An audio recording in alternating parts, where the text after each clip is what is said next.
Okay, so I asked for some questions to answer in my next video on Instagram, on the Non-Binary Portraits Instagram, and here are some of the answers. Most of the questions were either about top surgery or about coming out, so I'll split it into two videos, and in this one I'll focus on top surgery. So the first question is, what top surgery did you choose and why? And did you have a good experience? So I chose Miles Berry in London, at the Welbeck Clinic. He works through Cosmetic Surgery Partners. It's in the Marylebone area of London. I'm based in Brighton, so it's really near, which was ideal. I ruled out travelling abroad. I just did not want to have that extra level of stress and anticipation and terrifying things of being like thousands of miles away from home, having to get a flight back, and yeah, that just seemed like an awful lot.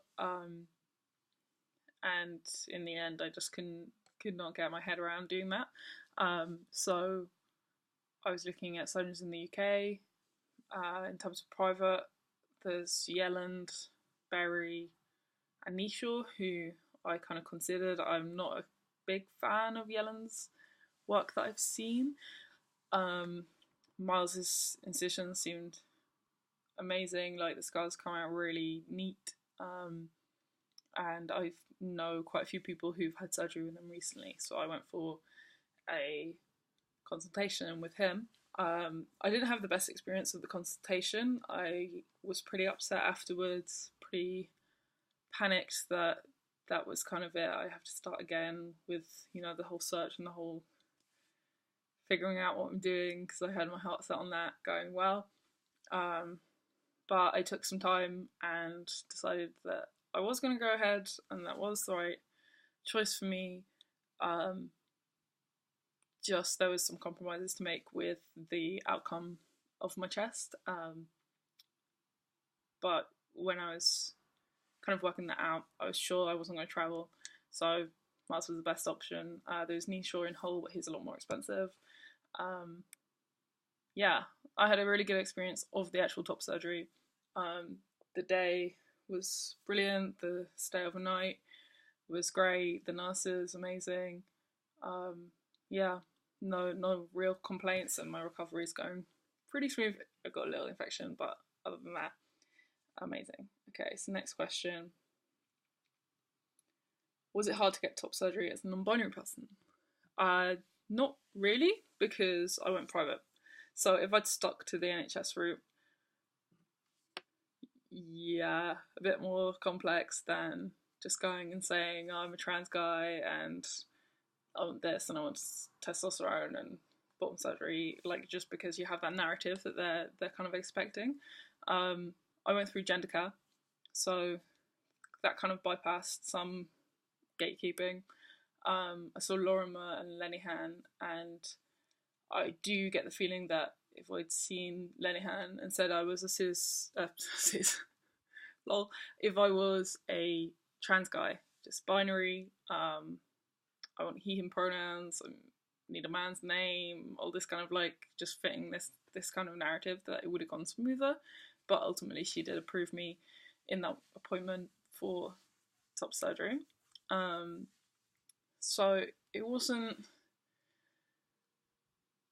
a huge challenge. I think because I am very naturally androgynous and I'm very confident in my identity, I think I had an easier time than if I went there quite hesitantly and said, oh, I'm non-binary, but I don't know, like, I was very assertive and very kind of, I've been out for 4 years as non-binary. I run a non-binary meetup group. I do a project, photography project based on non-binary people, so I feel like I have a lot to kind of sit on and say, I know what I'm talking about, and this isn't a transient kind of thing for me, and kind of back myself up. I do know a lot of people who've gone the route of just saying, yeah, I'm a binary trans guy and I want he, him pronouns, just to get top surgery without so much fuss and questioning. And it's a shame that people have to do that, but I do recommend that if you're worried about it. Yeah, just mask up, as it were. Um, okay, next question. What is a moment that stands out in your top surgery process, surgery itself? I think just when I woke up, it's a bit of a silly one, but when I woke up from surgery, in recovery, I was very calm. And then when they brought me back into my room, I was just so happy. I just felt so happy. I picked up my mobile phone and called my partner and was singing "God no titties, God no titties, God no titties, God no" over and over again, and yeah, that was how I let him know that the surgery went well and I'm awake now and he can come back to the hospital and see me when he's ready. Um, yeah, I think I was expecting to be kind of shocked and a bit scared or like in pain or anything, and I was just so happy. Um, when the nurse and the anaesthetist came around and saw if I was okay, I was just smiling loads. I just remember being very smiley. I think part of that's the anaesthetic and whatever pain meds they gave me while I was coming around from surgery. But yeah, I was having a great time, and I still feel like that. Like if I think about that, I've got a flat chest. It's just smiles. It's just like, oh my god, it's done. I don't have to do that again. I don't have to plan and research and stress and whatever else is done. I have a flat chest. Whatever it comes out looking like, whatever, I don't know, it's just flat, and I'm gonna be an old person with a flat chest one day, and that is that's the shit. So there we go. Um, Someone said I feel like I'm betraying my origins by having top surgery. I know what you mean. I've always been a kind of like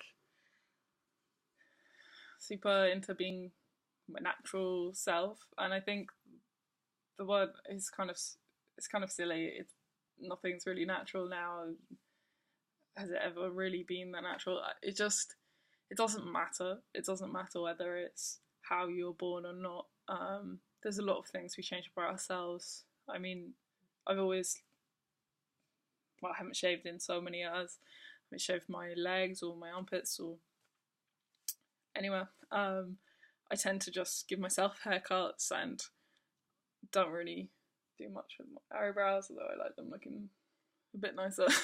I don't wear makeup, I never have, and all that kind of stuff. So I do really like just being how I am, just waking up, putting clothes on, and being like, whoop, this is me. I'm not making any kind of I don't know, not making any changes to myself. Just trying to be myself. But is there anything that makes people who get up and put makeup on and dress up and change their bodies or their styles, is that any less authentic of a way to live? No. I have tattoos. That, if anything, to me, that kind of just adds me to me. It kind of claims my body as my own. And at the end of the day, is it more important to look exactly how you were born? Or is it more important that you're comfortable with your body? You're the one who has to live in it for the rest of your life. You just need to decide whether that's something that's necessary for you to change your body. Because obviously, if it's not, you wouldn't be thinking about it so much. So, yeah, I think in 2018, natural is kind of, I don't know, overrated, maybe. But at the same time, I kind of didn't get nipples because I want it to be, I don't want things added to my body. Then there's nothing wrong with that either. I just would rather just have it taken away and not have anything kind of manufactured on there, even when it's out of my own existing nipples. So it's just for you to decide like what you're comfortable with. But you're not betraying your origins, being true to what is inside you and how you need to be. Someone also said, how do you feel? I want to have top surgery, but I'm terrified. I'm relieved. I was terrified. I was really scared to make that decision. I spent a lot of time putting off that decision. I was 18 when I first started binding, 18, 19. And it wasn't another 3 years until I admitted to myself or accepted properly that I'm non-binary, and even longer after that I accepted that I'm transgender. That wasn't a term that I wanted. It's not always a term that sits great with me, just because I don't like this narrative around the term trans, this transition. I saw a therapist yesterday who asked me how I feel now I've transitioned, and I haven't transitioned. I haven't. This is a transitional time in my life as much as a lot of things were. But this is not something that starts and ends. This is just, I had surgery. That's it. Now I'm more comfortable in my body. Yeah, I feel relief. I think what helped me with the being scared was imagining myself as 60. Something like that, and thinking about how my body would look. Imagining my chest as it was 2 weeks ago, becoming aged and sitting on that body, versus that body becoming aged without that. So just imagining like an older flat chest with scars, and that's how I can imagine myself as an old person, which is something I really like. I really like the idea of being old. I was always close with the older generation in my family. It's something that I aspire to, like living well and being a happy old person and having loads of wrinkles and grey or white hair preferably. But I couldn't see myself because I don't know any older people who looked like how I want to look. So I would say seek that out on the internet, seek out older trans people if you can, and look at body representations, and just, can you see yourself living in the body you have now for another 50 years, or depending how old you are. And I just couldn't. There's like a cut-off point where I just can't imagine having those breasts when I was 40, 50. And I think that outweighs the being terrified of surgery, of regret, of not being comfortable with the outcome, of feeling like I've manipulated my body, or like I've ruined it. Yeah, just being able to see myself live a long time and what I might look like and feel like. Eyes on the prize. Somebody's asked, how will I know when I'm ready for top surgery? I don't know. I think for me it was that part of like, I can't wait any longer. I definitely got to that point. I just couldn't see myself not getting top surgery this year. I think that was confirmed in my my consultation with Miles Berry, because afterwards I was just devastated at the idea that I wouldn't have top surgery this year, and that I'd have another summer or the whole of the winter or whatever, and I'd still be dealing with the same feelings, still be battling with binders and trying to work out whether it was more important that I had a flatter chest today or I had back pain today, or I didn't have back pain and I had a big chest, you know. It just very much became like, I just can't wait. And I think you kind of know, but at the same time, surgery is quite scary for most people. So there's always going to be that hesitance. Um, and what I would say is that you can still get the process started with that hesitance there. You can have a consultation with a surgeon. You can research what you want your chest to look like. You can imagine it. You can see gender specialists. You can go through the process, and you can just not book the surgery date if you're not sure that you want it now, or if you might not want it later. You can always do that. It's just better to get the process running, because otherwise you reach a point where you can't wait and you have to, and that's really difficult.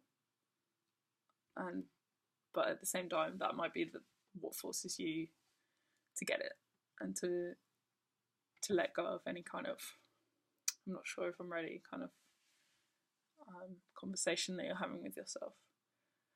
It's bound to be different for everyone, but I think, yeah, you'll know, kind of.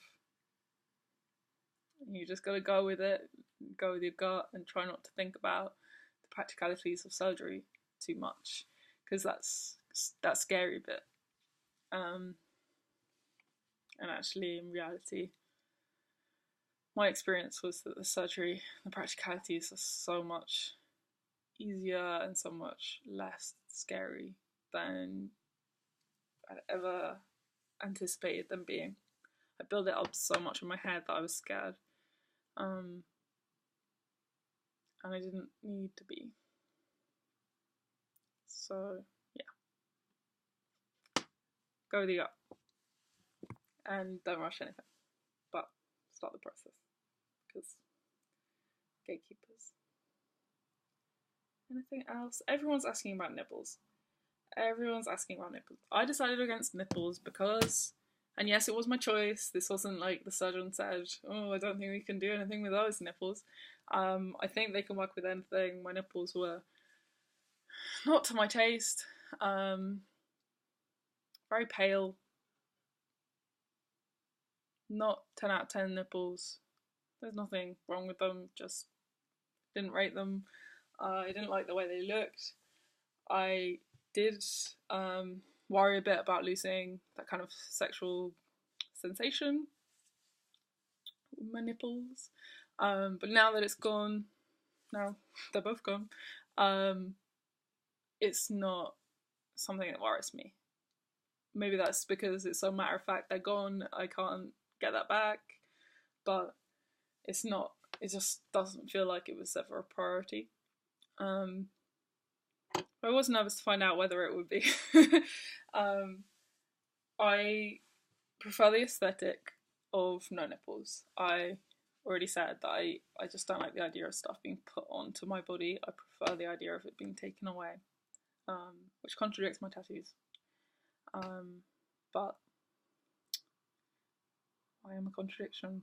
There we go. I didn't have any need for these nipples that are stuck onto my body, and I have no kind of no disrespect to anybody who has got nipple grafts. I know most people get them. They can look great. They can look super realistic, like you were born with those cis-looking nipples, or they can look great and defy gender stereotypes of what male-identified or cis nipples look like, and that's so cool. It's really great that we get so much choice of, or hopefully most people get choice of what their nipples look like, what their scars look like, and the placement and that kind of thing, and even sizing. I know some surgeons are really flexible on giving like a larger nipple, so it's not going for that cis male nipple look, and that's brilliant. It just was never something that I could see on myself, and I think there was a point where it just clicked, and I saw somebody on YouTube or Instagram that had no nipple grafts and was intending to get tattoos and decided, no, I'm just going to leave it, not have any nipples. And that was where it just ding, I can have no nipples, and it doesn't need to be that I get them tattooed or I get them done later. It's just I can have no nipples. I can just have like a flat chest with nothing on it, just two scars and some empty space. And if I feel a bit too empty, I can get tattoos around my chest. I can decorate this area, but it doesn't have to be with nipples. I know that it's a bit weird for some people, but it's just I don't feel. I thought I might feel a bit alien, and I don't. I mean, they're just nipples. They're literally just nipples. So it's on the one hand, it's not that deep. They're just nipples. On the other hand, I feel really good like this. I'm glad I made the decision. I did have some wavering the last few weeks where I was like, oh my god, should I be getting nipples? Because this is the last chance I get to get nipples. I need to decide now. And I think that was just knowing that everyone else has nipples, pretty much. I know there's other people in my boat, but most people have nipples or get cover-ups or 3D tattooed nipples. And yeah, now they're gone. It's like I never had them in the first place. Just occasionally I get that phantom, oh, my nipple's itching, and it's not because there isn't one. I went to the GP this morning and took off my shirt, and I realised I hadn't told my GP that I had no nipples. She took it like really well, but she didn't even bring it up. But then I also told my boss something about like the phantom nipple thing, and realised I hadn't told her that I didn't have any nipples, and it was just this weird kind of, oh yeah, I gotta tell people because most people have nipples and I don't. Yeah, that was a ramble. I love having no nipples, so if you are considering it, I highly recommend it. Um, it feels great, looks great, makes no difference in terms of sensation. I can feel my whole chest because you most likely won't get nipple sensation back if you have double incision with free nipple grafts. Um, and if you do, that's awesome.